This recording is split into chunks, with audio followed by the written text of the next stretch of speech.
Hi, it's Alistair at Electric Scotland. Just using a new phone here. I'm using my mobile phone because my camera is packed in. I can no longer transfer data off it, so I'm trying this phone to see how this will work. Um, this is my first video in 2021.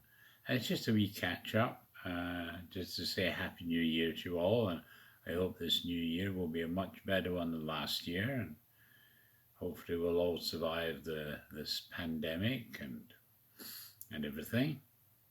And we have obviously a new president in the States, Biden. We'll see how he gets on. We'll see how Trump gets on, because I do say we'll still hear of him as well. Certainly, UK is now taking back control because we've now officially left the EU, and the battle's still going for independence in Scotland. So no change there, basically. So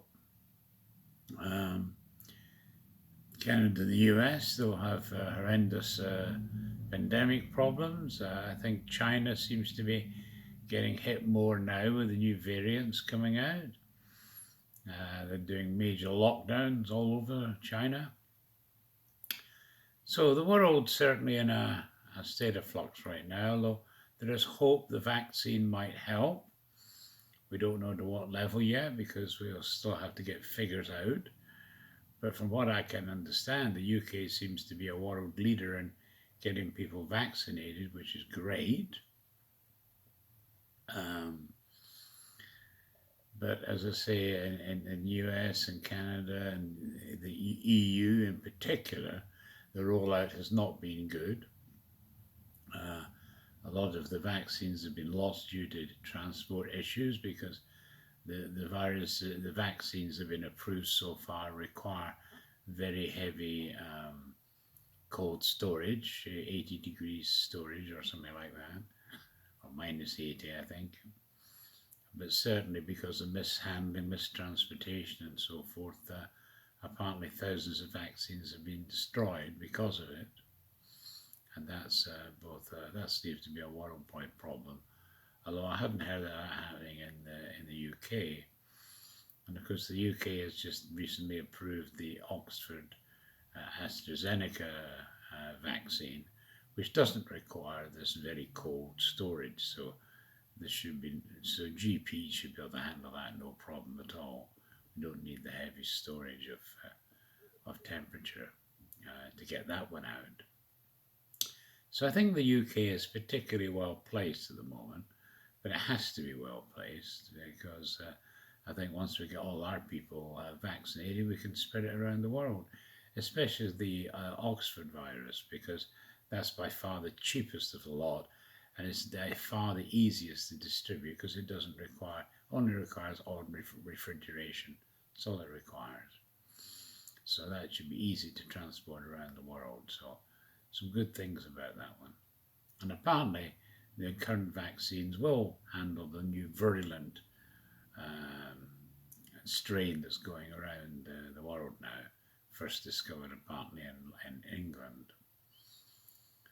I often wonder though, I think it's because England's actually got a very high developed research base, and I suspect it's because of that high research base they discovered this variant early on. But I suspect a lot of other countries already had it but didn't know it because they couldn't detect it. But that's still to be proved. But interesting anyway. So, as I say, we've already lost quite a lot of the vaccines due to mishandling of it. And also, I think Canada's struggling a bit because they're a bit behind behind in the queue. Like the EU are also behind in the queue. They didn't order enough, and what you're finding is Germany is now starting to order stuff directly for its own people. So there's no longer an EU-wide situation. Countries are starting to step up on their own account, which I think just shows that the EU is going to be breaking up in the not too distant future. I think that's the writings on the wall there, really.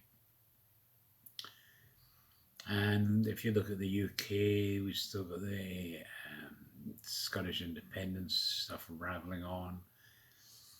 I'll be honest with you, the SNP are incompetent. They really are poor. Anything that's major, they're just worse at it than anyone's ever been. I don't understand how so many people could support the SNP. They're so incompetent. I mean, even on the virus front, they're way behind England on the number of vaccines they've given out. They make all kinds of excuses why they're behind. Of course, they would do, because, independent SNP can do no wrong after all. And it's all England's fault. That's what you're getting from them all the time. But I am detecting quite a major hit back now against the SNP, so there may well be some changes in the next few months. I notice George Galloway is a very vocal politician. He's been out of politics for a wee bit, but still engaged. But he's now planning on becoming an MSP, so he's getting the Alliance for Unity party, where he's basically saying, pick the best opposition to the SNP and let them stand alone. Don't muddle the vote. So if it's a Tory that's got the best chance, let the Tory run clean. So it's only between Tory and the SNP you're going to get to fight.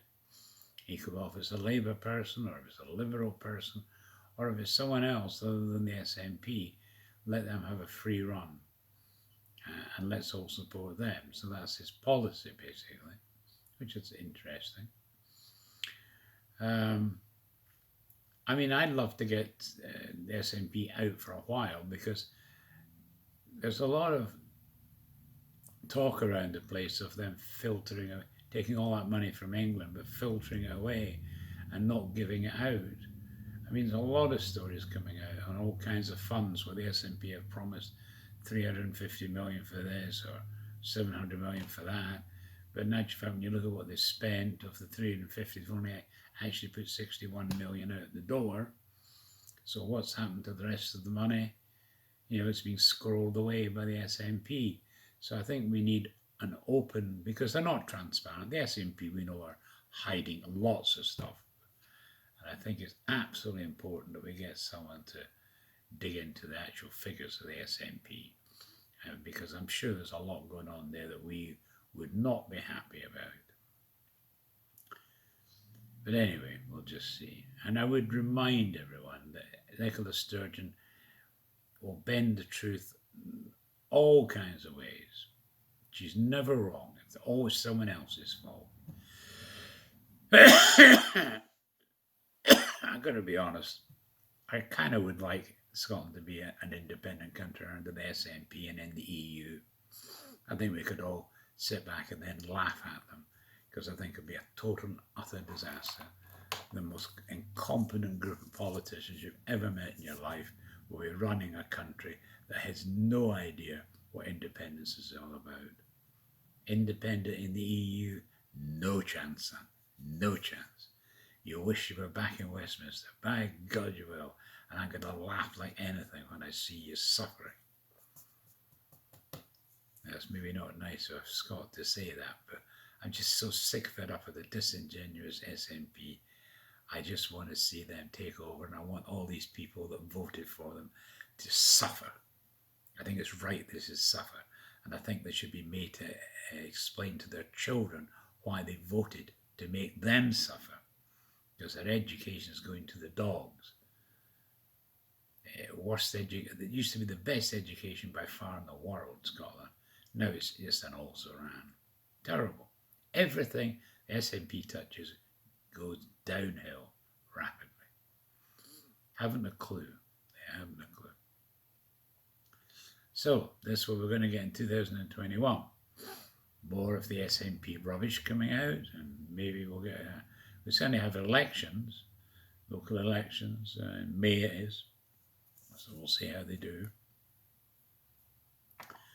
And they're seeing this as a kind of an official referendum, because if they win the most seats, they'll claim they have a right for another referendum. That's despite the last one being for a generation. But it clearly wasn't. That's what I mean. People won't give up these days. In Canada, they're civilized. I think it was when Quebec was looking to leave, they lost by just 1%, basically. But they accepted it and they've moved on, and we're now a strong country together. There's still some Quebecers who still want independence, of course, but nevertheless, they've never been at these heights before or since that referendum. So that was good. Okay, so as I say, we've still got to battle this pandemic one way or another. I'm just thankful that the EU's out of the EU now, because at least they seem to be doing fantastic with free trade deals all over the place. And I just heard today that Biden apparently has phoned Boris Johnson, the first call to a European leader since he took office. And apparently there are chances of a decent free trade deal between the two countries, which is good.